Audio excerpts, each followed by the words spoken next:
क्यों ना हम यहाँ कुछ देर रुककर आराम कर लें। ठीक है।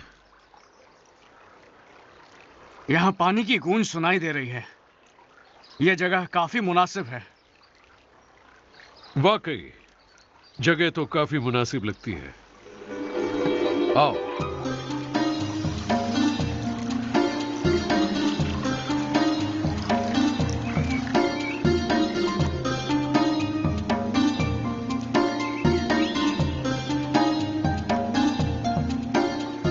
अब्बाजान, हमें अपनी जिंदगी की दास्तान सुनाएं। मगर तुम तो इससे वाकिफ हो। तुमने मेरे साथ ही जिंदगी गुजारी है। लेकिन कुछ वाकयात ऐसे भी हैं जिनमें हम आपके साथ नहीं थे।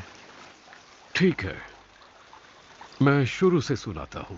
आपकी कहानी हमें हमेशा अच्छी लगती है अब्बाजान। आपकी दास्तानें तो हर दौर में सुनाई जाएंगी। कहा जाएगा कि मूसा ने अल्लाह ताला से रूबरू गुफ्तगू की थी। वो बड़ा कश्मकश का दौर था जब फिरौन ने इब्रानी नस्ल की हर औलाद नरीना के कत्ल का हुक्म जारी किया। वो लड़के जिनकी उम्र 2 साल या उससे कम थी।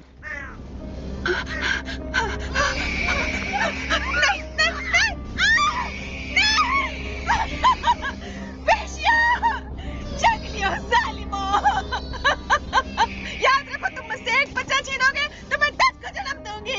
हाय मेरा बेटा। हाय, नहीं, नहीं, छोड़, छोड़ो, छोड़ दो मुझे। हाय मेरा बेटा। हाय।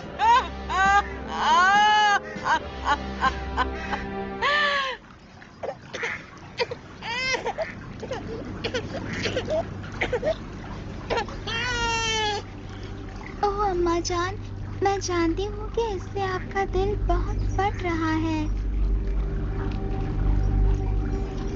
ओह मरियम, मैं तुम्हें क्या बताऊं? चलो जल्दी करो, जल्दी करो।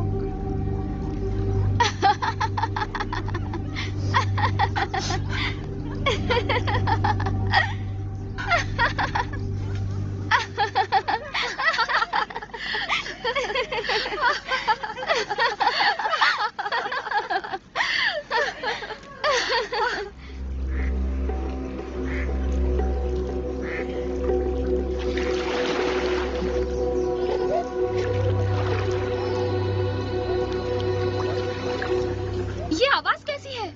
शायद किसी खूंखार जानवर की चीखने की आवाज है। नहीं, ये किसी नन्हे बच्चे की चीख है। जाओ जरा देखो तो।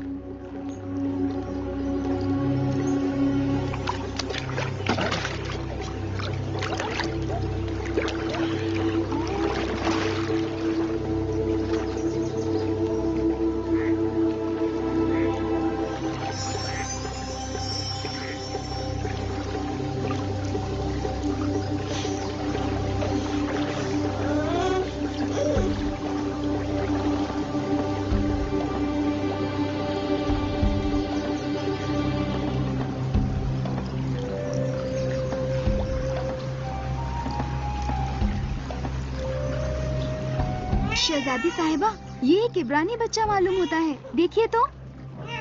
मेरे वालिद ने कई इब्रानी बच्चों का कत्ल किया है और उनकी शहज़ोरी हदें पार कर चुकी है। देखिए तो कितना खूबसूरत है ये। मैं तुम्हें नाम दूंगी और मैं तुम्हें नाम देती हूँ मूसा। मूसा जो पानी से उभरा था, हम इसे मूसा पुकारेंगे। शहजादी थर्मोतिस, इसलिए कि हमने इसे दरिया से निकाला है। हाँ, जैसे दरिया से निकाला। आप इसे अपने साथ नहीं रख सकती। मैं इसे अपने पास रखूंगी। ये मेरा मूसा है, एक मौजिज़ाती बच्चा जिसे पानी से बाहर निकाला गया।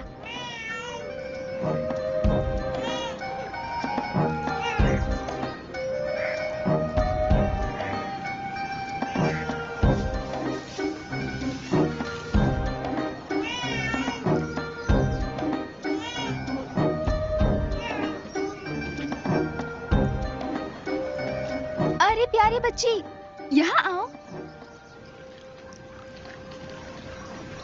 कुरकुरे चिंग्स शेज़वान चटनी फ्लेवर, कुरकुरे दे मसाले दे नाल शेज़वान दा तड़का, चटपटे ना सारे पटन। तुम इस बच्चे के बारे में क्या जानती हो? आ जाओ बच्ची, आ जाओ, डरो मत। कहो तुम्हें क्या कहना है? क्या आपको इस बच्चे के लिए खादमा की जरूरत है? हाँ जरूर, बुलाओ उसे।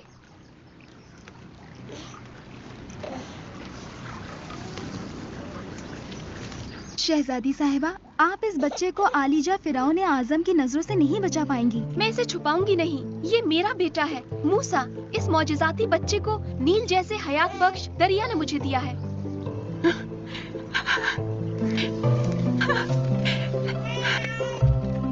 हुक्म करें शहजादी साहिबा। इस बच्चे की परवरिश का मैं तुम्हें मुआवजा दूंगी। जी शहजादी, मैं आपसे वादा करती हूँ कि इसका ख्याल रखूंगी। आप भी बचपन में बहुत खूबसूरत रहे होंगे ताकि थर्मोते साहब से प्यार कर सके। हो सकता है। वैसे 5 साल तक तो मुझे मेरी माँ ने ही पाला। मैं फिरौन के महल में मिस्र के शहजादे की तरह पला बढ़ा, लेकिन गोशिम में मेरे दूसरे भाइयों का काम मुझे सिर्फ सदमा और जहनी अजियत देना था। अम्मा, कौम के बेटों की मुसीबतों को देखकर मेरा दिल कुढ़ता है। मूसा, तुम गोशिन आने का कभी इरादा ना करना। तुम्हारी जगह तो महल में है मेरे बेटे। शहजादा होने के नाते ही मेरी तरबियत का हिस्सा है कि मैं मुल्क के तमाम इलाकों का दौरा करूं, सीखूं कि हुकूमत के इंतजामी उमूर कैसे संभालते हैं। मुझे जिम्मेदार बनाया गया है चिकनी मिट्टी वाले गढ़ों के इलाकों का। गोशिन के बाशिंदे तुंदही और मेहनत से तुम्हारे लिए काम करेंगे। मैं भी उनके लिए दयानतदार साबित होऊंगा। अम्मा जान, आप मेरी तरफ से ये तोहफा कबूल फरमाएं। शुक्रिया मेरी बच्ची।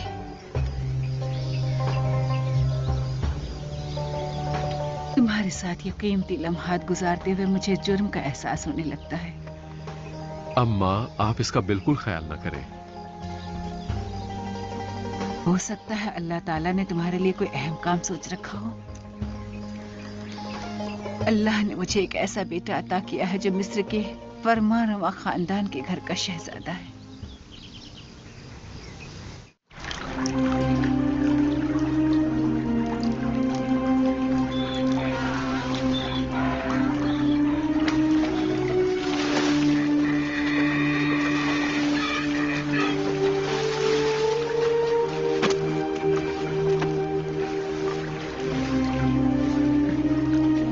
चलो चलो जल्दी करो। किस किस्म के गुलाम हो तुम लोग? कुत्तों से भी बदतर। चलो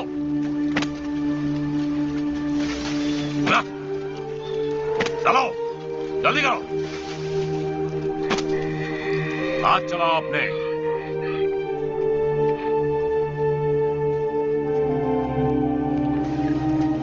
चलो लो, हमारा शहजादा आ गया। क्या तुम अपनी काम वाली वर्दी नहीं पहनते? उन्हें दिन भर के लिए दिए गए कामों पर पूरा उतारना है। जी बेहतर है।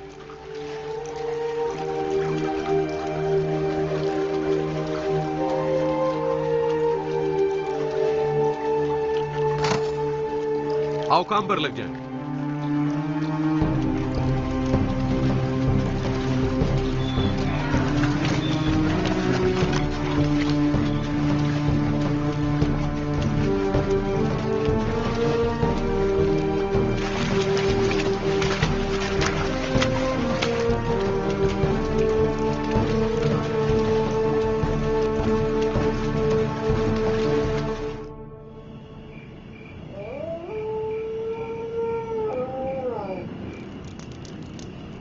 कुछ सुना तुमने? सब ये कहते हैं कि फिरौन मेरे भाई को गोशिन का जिम्मेदार बनाने वाला है। आखिर क्यों नहीं? वो इसके लिए पूरी तरह काबिल है। मेरा ख्याल है कि अब सब कुछ बदल जाएगा। मुझे भी इस बात पर पूरा यकीन है। मेरे भाई ने तमाम मुहाफिजों के लिए काफी मुसीबत खड़ी कर दी है। उन्हें अपने कूड़े फेंक कर खुद काम पर लग जाना होगा। उन्हें भी वैसा ही करना होगा जैसा कि मेरा भाई मूसा करता है। यह अपने आप में एक इंसाफ है। वक्त आ गया है कि गोशिन के अवाम की तकलीफों को महसूस किया जाए और उनसे तबादले खिदमत की जाए। मुझे तो अपने बेटे पर बहुत फख्र है। मेरा मानना है वो शायद हमारे सभी लोगों के लिए उम्मीद का वायस हो। हाँ, पर तुम ये बात बिल्कुल मत भूलना कि वो दुश्मन भी इकट्ठा कर रहा है। मूसा, एक अदना सी चीज, सिर्फ एक छोटा सा बच्चा जो दरिया में तैरती किसी टोकरी में पड़ा था, और अब देखो कि वो क्या बन गया है। अल्लाह पाक उसे महफूज रखे। अब्बा जान, पता है आपको, वो तो इब्रानी भी ठीक तरह से बोल नहीं पाता।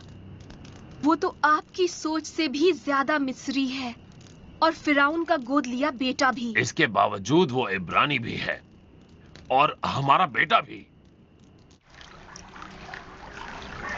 क्या ये मर गया? हाँ, ये मर गया। उन्होंने जरूरत से ज्यादा ईंटें इस पर लाद दी थी। कहाँ है वो रफाए हाजत के लिए गया है। ठीक है, अपने काम पर लग जाओ।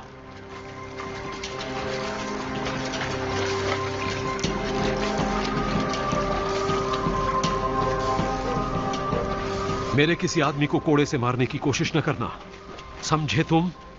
मूसा, तुम मेरे लिए बहुत सी मुसीबतें खड़ी कर चुके हो। ये मत समझो कि तुम इन गुलामों से ऊंचे हो। मैं तुम्हें इस डंडे से मारूंगा।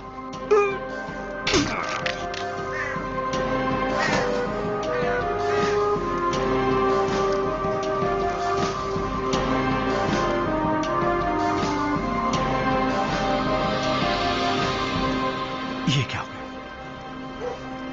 ये तो मर गया। ये तो बहुत मुश्किल हो गई। किसी आदमी को कत्ल करके कैसा महसूस हुआ? आपने इस बारे में हमें बताया ही नहीं।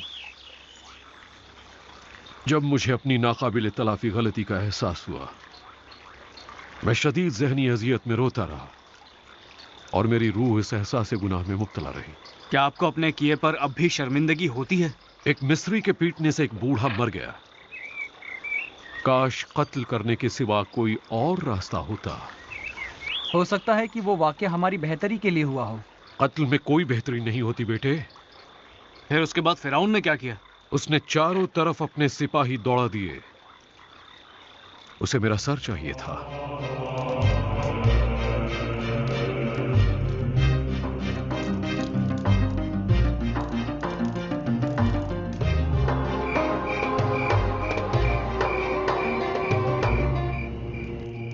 मूसा,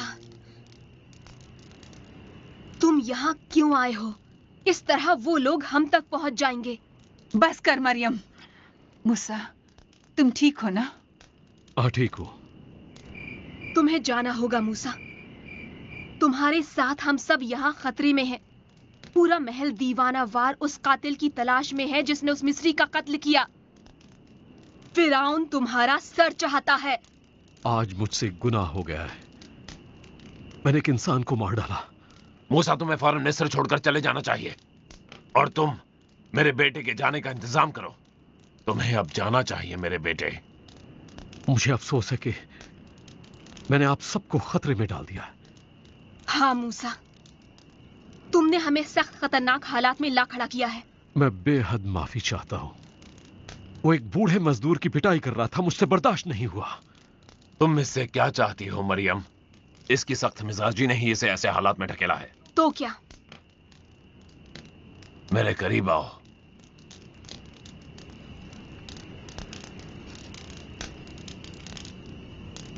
इब्राहिम, इसाक और याकूब के अल्लाह का साया तुम पर कायम रहे।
चलो हटो, पहले हमें पानी भरने दो।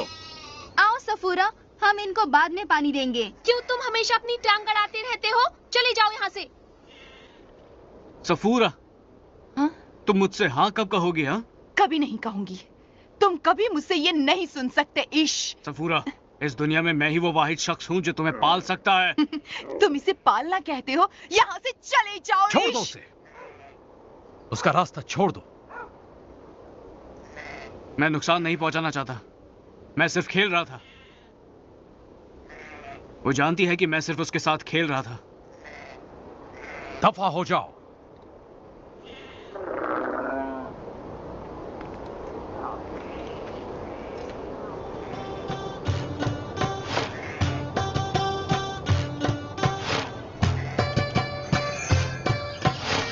उसे देखा तुमने? वो किस तरह इसकी तरफ घूर रहा था। वो मजबूत व तवाना जिस्म का मालिक था, ताकतवर। सफूरा, तुम तो पिघल कर ही रह गई। उसने कोई मेहरबानी नहीं की। वो तुम्हारी तरफ से नजर हटा ही नहीं सका। क्या बात है, आज तो इतनी देर से क्यों आई है? रेगिस्तान से एक निहायत हैरत अंगेज मिस्र निकल आया। उसने सिर्फ एक लफ्ज कहा। उसने हुक्म दिया कि हमें अकेला छोड़ दे, इसके सिवा और कुछ नहीं। वो भी मजबूत व तवाना था, जो रेगिस्तान से उभर कर आया, हमें मालूम नहीं कहाँ से। उन्होंने सोचा कि वो कोई भूत या और कुछ है। कहाँ है वो मिस्री शख्स, मजबूत व तवाना, मेरी प्यारी बेटियों को बचाने वाला? क्यों न वो सात दस्तरखान पर हमारे मुल्क की बेहतरीन चीजें खाए। मैं इस गैर मुल्की का मखरूज हूँ। मैं जा रही हूँ। जाओ तुम सब लोग, उसे दावत दो ताकि हम आज रात जश्न मना सकें। अल्लाह के बंदों का आओ देख तारीख सफर।